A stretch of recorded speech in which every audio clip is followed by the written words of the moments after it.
Dzień dobry Państwu. Chciałabym dzisiaj powiedzieć kilka słów o zabezpieczaniu roślin na zimę. Na początek musimy sobie wyjaśnić pewną, uważam, ważną kwestię. Wiele osób sądzi, że zabezpieczając rośliny na zimę, zapewnimy im ciepło, czyli owijając, robiąc chochoły, robiąc stroisze, zapewnimy roślinom odpowiednio wysoką temperaturę. Proszę sobie zatem wyobrazić, że Państwo, czyli ssaki stałocieplne, które wytwarzają bardzo dużą ilość energii po to, by utrzymać stałą, wysoką temperaturę. Teraz my, owe ssaki, ubieramy się w najlepszej jakości kurtkę puchową i stajemy nieruchomo na kilka godzin. Mimo tego, że nasze ciało robi wszystko, żeby utrzymać wysoką temperaturę, po pewnym czasie zaczyna być nam bardzo zimno. Tak samo jest w przypadku roślin, przy czym rośliny nie są ssakami, rośliny nie dążą do wyrównanej, stałej temperatury. Procesy życiowe w roślinach albo w części nadziemnej, albo całkowicie zanikają. Tak jest w przypadku wielu bylin i te części nadziemne zamierają. Ewentualnie procesy życiowe są niezwykle spowolnione. Nadziemne części roślin drewnieją lub częściowo drewnieją. Także czymkolwiek byśmy nie owijali naszych, dajmy na to, róż czy hortensji, to nie sprawimy, żeby było tym roślinom ciepło. Natomiast faktycznie, stosując różnego sposobu zabezpieczanie przed okresem zimowym, możemy doprowadzić do tego, że utrzymamy wyższą temperaturę w miejscu okulizacji róż. I w przypadku róż właśnie o to nam chodzi, żeby zabezpieczyć przed przemarznięciem miejsce okulizacji. Dlatego też najczęściej w przypadku róż robimy kopczyki. Żeby kopczyk był skuteczny, warto byłoby zrobić 20-30 cm kopczyk, najlepiej z ziemi. To już mają zrobić osoby, które mają wiele róż w ogrodzie, na przykład tak jak ja.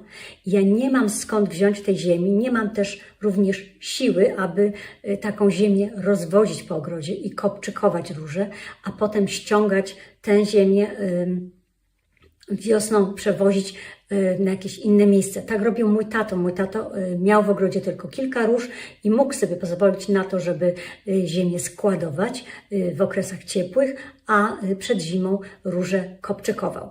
Ja już w ten sposób działać nie mogę. Zatem jak zabezpieczamy róże, miejsce okulizacji róż? Jeżeli możemy, to nagarniamy ziemię. Jeżeli nie możemy nagarniać ziemi, nagarniajmy ściółkę. Na przykład wiele osób ściółkuje róże korą. Warto byłoby to robić korą drobną, wstępnie przekompostowaną. Ja dawniej dużo tej kory kupowałam. Niestety cena tej kory bardzo wzrosła i ja już tej kory nie dokupuję. To była bardzo dobra, drobna kora. Z takiej kory możemy zrobić porządne kopczyki.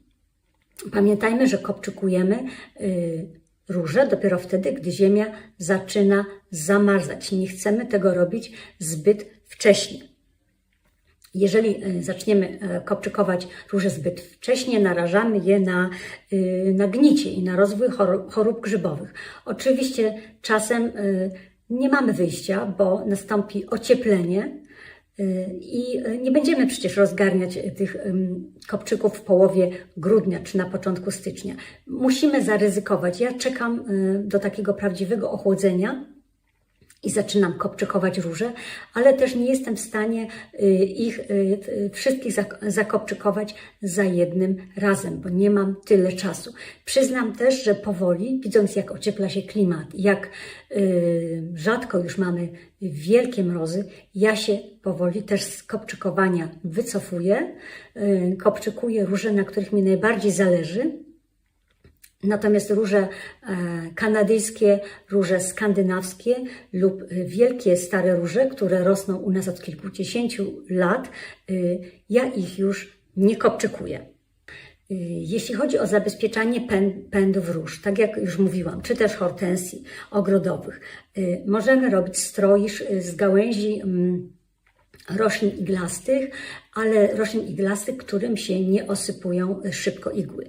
Możemy robić chochoły ze słomy. Możemy owijać rośliny grubą agrowłókniną, jutą, geowłókniną. Pamiętajmy, nie owijamy plastikiem. Po co jest to okrywanie, owijanie? Rozumienie moje tego sposobu chronienia roślin jest następujące. Przychodzi taki moment, że pada deszcz albo pada śnieg. Ten śnieg osadza się na pędach, potem jest słoneczna pogoda, śnieg nieco topnieje, a następnie lodowacieje na pędach. Takie pędy, które są pokryte lodem, łatwiej przemarzają, zwłaszcza młode pędy. Rozumiem zatem, że owinięcie rośliny i zapobiegnięcie zlodowaceniu pędów zapobiegnie również ich przemarznięciu. W przypadku róż piennych, róż sztamowych mamy problem, ponieważ miejsce okulizacji jest wysoko. Dlatego najlepszym sposobem byłoby przygięcie róży sztamowej do ziemi i wtedy zabezpieczenie kopczykiem tego miejsca okulizacji. Niestety często jest tak, że pień róży sztamowej jest już na tyle sztywny, że przygięcie go do ziemi grozi złamaniem. Trudno, ja się z tym godzę, takie jest ryzyko. Nas, ogrodników, wiemy, że róże sztamowe są sztucznymi tworami. Jeśli chodzi o odkrywanie zabezpieczonych na zimę roślin, zwłaszcza róż, powinniśmy książkowo robić to stopniowo. Najpierw odkrywać górną część, a gdy przeważa, już całkowicie przeważa temperatura dodatnia, dawniej mówiono, że to na początku kwietnia, teraz i w połowie marca już mamy naprawdę ciepło. Wtedy rozgarniamy kopczyki. Rozgarniamy kopczyki i następnie się nie martwimy, że znowu nastąpiło ochłodzenie. Proszę mi wierzyć, róże, jak i hortensje, są to rośliny naprawdę bardzo odporne i te wahania temperatury aż tak im nie szkodzą. Przypomnę jeszcze raz. Ciepło idzie od ziemi. Stałe ciepło.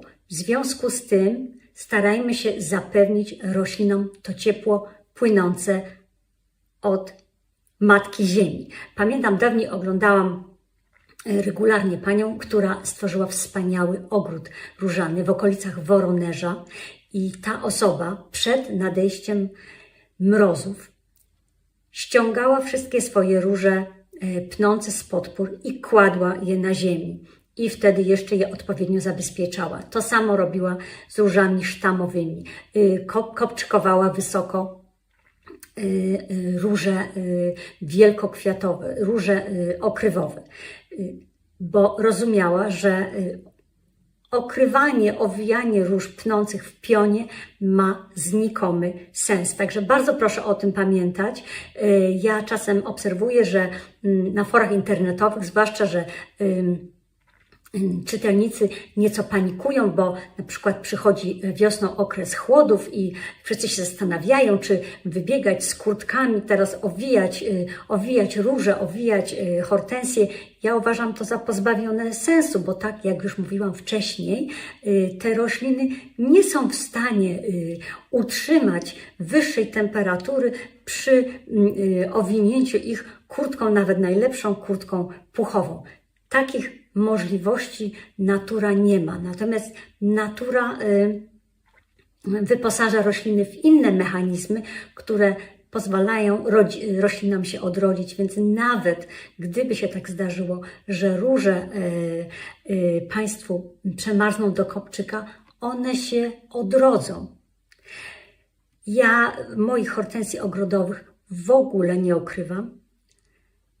Raz kwitną lepiej, raz gorzej. W tym roku zakwitły na pędach tegorocznych. Wspaniale, bardzo mnie to ucieszyło.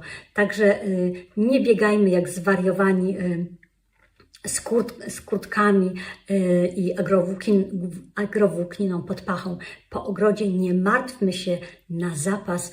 Ogród to ma być też przyjemność i swoiste pole do eksperymentów.